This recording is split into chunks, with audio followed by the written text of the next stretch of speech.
In this episode of Bristol Built, we take a look at L.C. King Manufacturing. For most of the 20th century, the mainstay of employment in the East Tennessee, Southwest Virginia region was textiles and the manufacture of clothing. The competition was the Orient, but because of tariffs, shipping costs, and quality issues, we held our own in the retail clothing market and in supplying the raw textiles. Oh, there were so many sewing factories in this area, it's amazing. I can remember as a kid, there were 13 Buster Brown plants just up in Southwest Virginia. Right next door, there used to be a band uniform, cheerleading uniform. Then you used to have, I don't know if you remember how long you've been here, but there was Cozy Dozy. Used to be Gordon Garment. Levi's used to have a plant in Johnson City. Burlington had a plant in Johnson City. Levi's had a plant in Mountain City and a facility down in Knoxville that actually employed 3,600 people when I was a kid. But now it's just really us. And I think there's a small blue jean maker down in North Georgia. But around in here, we're one of the few people still left in the Southeast cutting and sewing. The company that Jack King is referring to is L.C. King Manufacturing, a small company started by his great-grandfather that is located one block from State Street. Well, I'm the fourth generation. My great-grandfather, he started this factory, and he brought in his four sons, which were my grandfather, Papa Jack, Gene, Richard, and Dan, my grandfather's brother. And for those four boys, there were two sons, my dad, Riley, or Jack Riley King, and his cousin, Richard King. And those two gentlemen ran this factory from probably around 1973 until probably in the early 90s. And then Richard, he retired. My dad was around for about 5 years by himself, and he came to me and he said, Jack, I could use some help. And so I decided to leave my job in Atlanta, come on up here, and I started in 1998, in November. And then all of a sudden, you know, my dad and I, we worked together, and it was right when NAFTA happened, so all of a sudden, a change in a complete business dynamic for us. That business dynamic was devastating for the company. All the production basically packed up when NAFTA came, and then 3 or 4 years later when China joined the WTO, it took the tariff off any imported clothes coming in from China, and all of a sudden just the garments that were being imported into America actually reduced in price by 40%. So basically at that point in the game, a lot of people just said that we're not going to make anything here in America. The company had been making clothing for several brand names, and even the company's own Pointer brand jeans were in several big box stores. But with those tariffs coming to an end, the number of workers went from 200 to the present number of 28. But unlike so many other clothing factories, they did stay in business. But I'm still here because you know why? I won't quit for nothing. And this factory is just too important. I sort of gave up on it probably the first 3 or 4 years when I first got in here because I wanted to go back to a city. And then finally I sort of wised up real quick and said, you know, took hold of it and said, you know what, these people mean a lot to me right now. And I'm not going to do anything to detriment their way of life. Or, you know, I got a lady here, she's been here 40 years. Her sister's been here 30 some. I got several employees that have been here over 30 years. That's spending your whole life in one factory. And when you meet these individuals and you sit and have lunch with them and just hang out with them and stuff, you know, they become your friends, and you want to work harder to make sure that they have a place to go and have a nice life and make a great product because they enjoy making it. They really do. That's the key. But, you know, this is a great place to live, and I'm glad I made the decision to come back home. That decision is beginning to pay off. There's nothing that says America more than a pair of blue jeans. And while the older generation seems to gravitate to stores with the lower prices, these youngsters, or young hipsters is what they're known as, they're actually gravitating back to authentic Americana, which is the overall, the carpenter jean. You know, they're looking for something that's comfortable to move around in, and that is the perfect item for us, is because we make them probably the most comfortable jean you'll ever put on your body. Younger people going after a specific clothing style is the definition of fashion.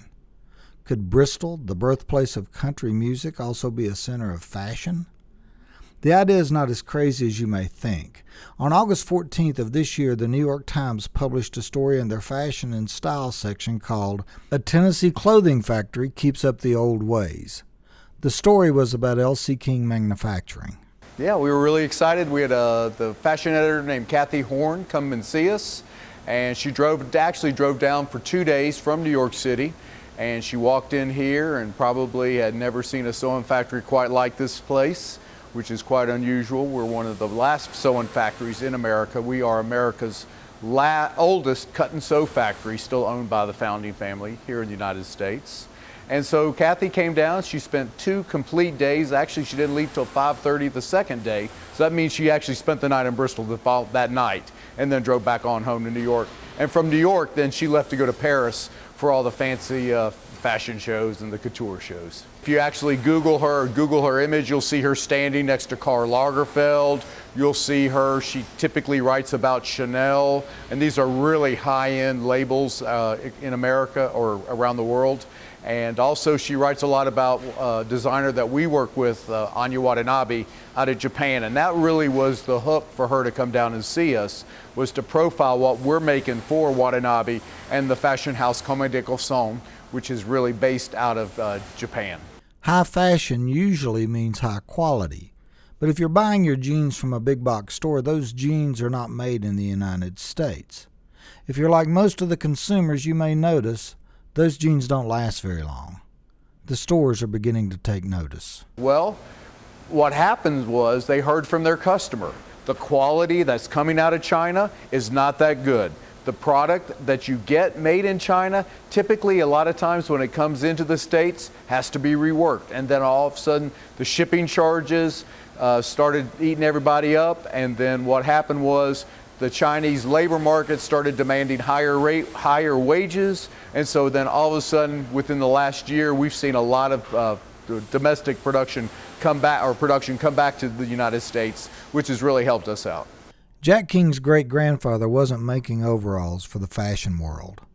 He was making jeans for farmers and people who worked for a living. Those jeans had to last.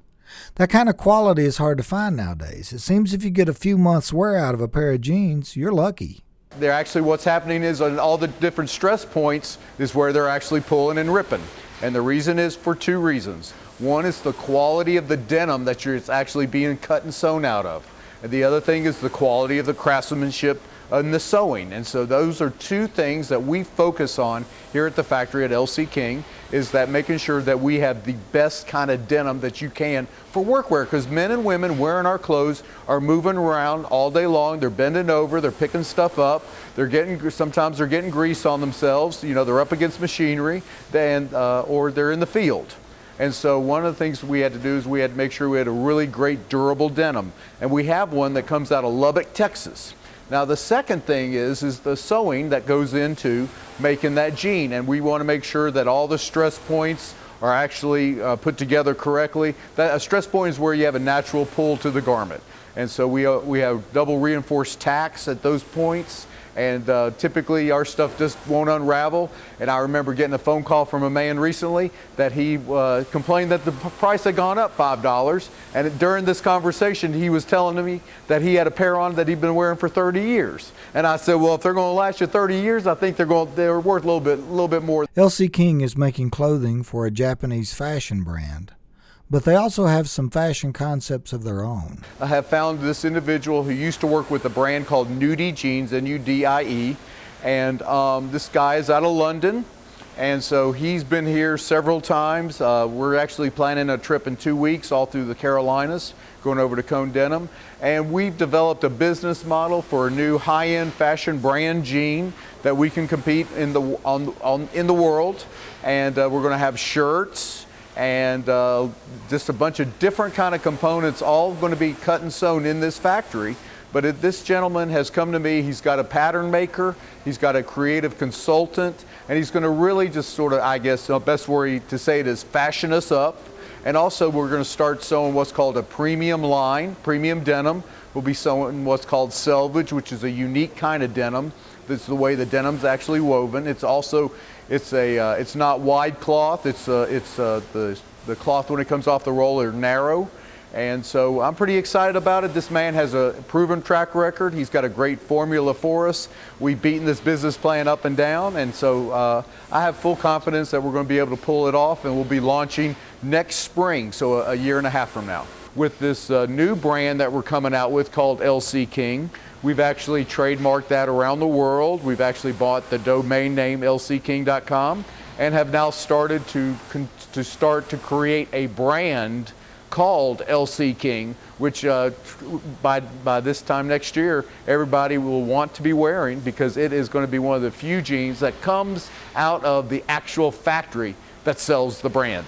A lot of brands come out of a lot of different factories, but very few brands come out of the factory that it actually is named for. Traditionally, LC King has been a wholesaler, but with the internet, a retail portal has opened up, and Bristol will be getting the first LC King clothing store, and fittingly, it's in a familiar place. So we're in LC King's original office here. He would sit back here at this turn-of-the-century desk and kind of watch over the workers and take care of business in his office. And we've recently begun a restoration project of this whole room. It's going to be a retail location. It'll be open in time for Rhythm and Roots. And basically we're going to have jackets, jeans, and things that you can actually try on here. We have a changing room. And we really hope to introduce a lot of people to the product. This all seems like a lot to do with only 28 employees. I'm going up to 50 by the end of March coming up, so within 8 months. I expect to have 50, and then by then we'll be rocking with this new brand, and we'll just be bringing more people on as we need them. And so I'm pretty excited. The labor skill force still exists in this area. I know that. And so all I have to do is just convince them to come and work for me. I'm a great boss to work for. We have great benefit package. One of our benefits is the first thing you do when you clock in on Monday, Wednesday, and Thursday is you go work out at the gym downstairs. We have a trainer that trains our employees, and it's been two benefits for us.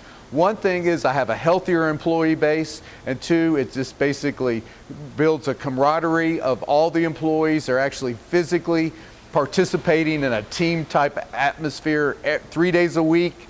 They get along with each other much better, and we actually enjoy each other's company now more so than we did before the gym. So we're pretty excited about having the gym downstairs. If you haven't figured it out, there's a lot of pride in that building at the corner of Shelby and 7th. There's the pride in the owner of what his family has created, but there's also the pride in the employees of what they do. I was talking to Vicki. She said she was at a store the other day, saw somebody wearing our blue jeans. She walked right up to him and she goes, "You know, I put the back pockets on that pair of jeans." And she goes, "And Linda, she put the label on that jean, and that jean was just made right down the road from you. I just wanted you to know that."